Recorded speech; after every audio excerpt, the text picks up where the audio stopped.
Warning: our YouTube channel and its videos may contain scenes, language, and content that may not be appropriate for all audiences. These videos include surveillance footage, undercover pursuit of suspects, actual police and rescue operations, and fearless confrontations.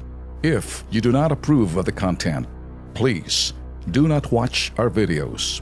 If you wish to continue, we strongly advise that you proceed with caution. Viewers' discretion is advised.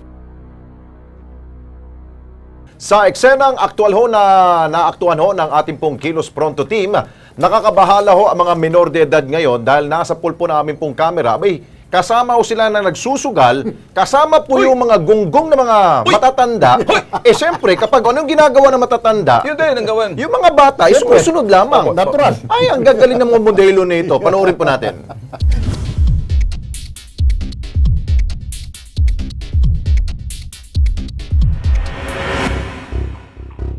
Ika nga sa kasabihan, sa mata ng bata, ang maling halimbawa ay nagiging tama.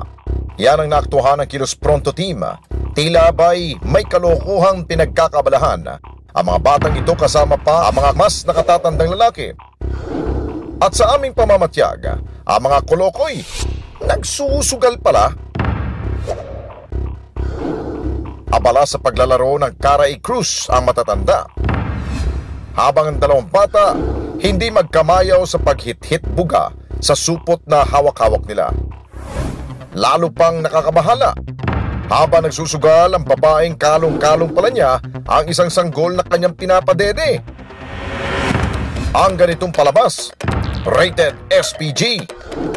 Sa mga nakatatanda sa eksenang ito, imbis na maging mabuting halimbawa sa mga bata, sila pa ang nagpapakita ng maling gawain.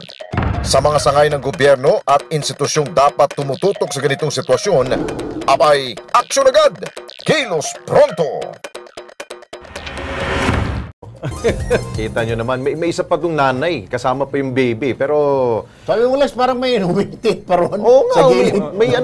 may nagsosolvent na bata. Ay, ano ba naman, imbis na yung mga matatanda, hindi nila kinukonsinti ito, pinapaalis para naman huwag kayong gayahin. Ang nangyari, kayo pa mismo nagiging modelo dyan.